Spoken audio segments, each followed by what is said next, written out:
Let's start this morning with what Israel is calling the next stage of its war with Hamas. The Israeli military looks ready to launch a ground offensive into Gaza imminently in retaliation for last week's terror attack by Hamas that targeted Israeli civilians. More Israeli airstrikes hit the Gaza Strip this morning ahead of the expected ground operations. Civilians are scrambling to escape, but the borders out of Gaza with both Egypt and Israel are at this hour closed. The IDF late last week told 1.1 million Gazans to evacuate south, but the UN says that's impossible as clean water, fuel, and medical supplies run out. So how soon might the ground offensive into Gaza start? Mark Regev is a top advisor to Israeli Prime Minister Benjamin Netanyahu. I spoke with him just a bit earlier this morning. Hi, Ambassador Regev. Good to have you on our program. Thank you very much for making the time. Pleasure to be with you. I wanted to start, sir, on the potential for a ground offensive and how imminent, in your view, it is. Yeah, it's pretty close. Canadians need to understand that this is not just another round of fighting between Israel and Hamas. As you know, since Hamas took over the Gaza Strip some 16 years ago, there have been like 4 or 5 rounds of fighting.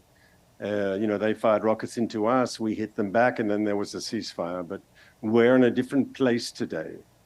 Following the October 7th massacre, Israel says enough is enough. The sort of wanton brutality that we saw on Saturday a week ago is something no society can tolerate.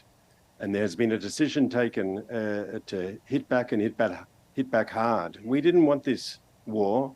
It was forced upon us, but we will end it on our terms. And when this is over, we will have dismantled the Hamas military machine and their political structure. They will never be able to do again what they did to our people Saturday a week ago. I want to ask from a strategic perspective, if you believe you can do that by going into Gaza. And the reason I ask is because, of course, much of the operational structure exists there, but so much of the leadership, as we've seen throughout the week, is not even in Gaza or anywhere close. They're actually in other neighboring countries. Do you believe you can dismantle Hamas to the degree that you want to in order to end this, as you put it, by going into Gaza? Well, the sort of violence we saw when they attacked us on October 7th was ISIS-type violence. And to use that metaphor or that comparison, ISIS did terrible barbaric crimes, but in the end they were defeated and they were removed from the territory they inhabited. And we will do the same now with Hamas in Gaza. We have no choice. Our people should not have to live next to such a threat, and we will remove the threat. As to the Hamas leadership abroad, I don't know if you've seen the new film about Golda Meir and the Yom Kippur War that's making the rounds. But after the massacre at the Olympic Games in Munich in 1972, Israel, under Golda Meir's instructions, sought out all the terrorists who were involved in that attack, and Israel punished them. And I wouldn't be surprised if Israel adopts the same policy now. Anyone involved in the Hamas command, anyone involved in harming our people, we will reach them. Hamas says that the only way they release those hostages is if the so-called siege of Gaza stops. Do you think there is any possibility, based on the information you have available to you, that those hostages, and I ask this because there are Canadians, we believe, among them, 3 of them at this point. Do you believe there is any possibility they do get released? I think the position of the international community has to be unequivocal. Hamas has to release all the hostages, no matter what nationality they are, immediately and unconditionally. Hostage taking is not acceptable to the international community. And I would say the following: if Hamas is using ISIS-like tactics, it has to be treated like ISIS.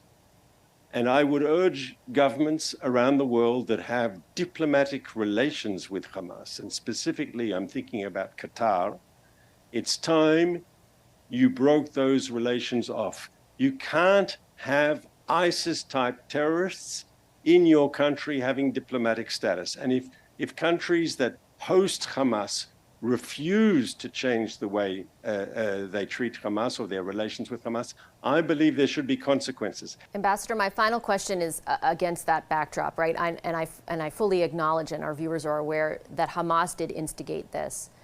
The failure of the intelligence to recognize that that attack was coming, combined with what many, as I've observed through local media, have criticized the government for, or the IDF for, as a slow response, has been compounded with questions about how cutting off food and water and fuel from Gazans will help Israel's cause. I wonder if you can address the concern from people around the world who did watch what unfolded over the last week around how that does help Israel's cause, A, and B, why the government and the military should be trusted to carry out what you want to carry out, given the failures prior to this attack. So today we're focused on winning. But the questions you raise are legitimate questions, and Israelis are asking them. How is it that our intelligence services didn't get advance warning? And we Israelis, we're very proud of our intelligence services. We think we have very good intelligence services, but it's clear there was a failure here. And similarly, there are questions asked about the speed of the IDF response. Now, we're focused now on victory. But our political history. In the past, when we've had lapses, when there's a perception that mistakes have been made, we do inquiries afterwards. We learn lessons. And I'm sure something like that will happen when this is over. We can't do it while the fighting is ongoing for obvious reasons. But we will do it when it's over. We are a democratic country with checks and balances. And I'm sure after victory, we'll have those sort of conversations and those sort of investigations. On the second part of your question, we don't want to see civilians caught up in the crossfire between Israel and Hamas, and that's why we've asked civilians to vacate areas where we know there's going to be very difficult combat.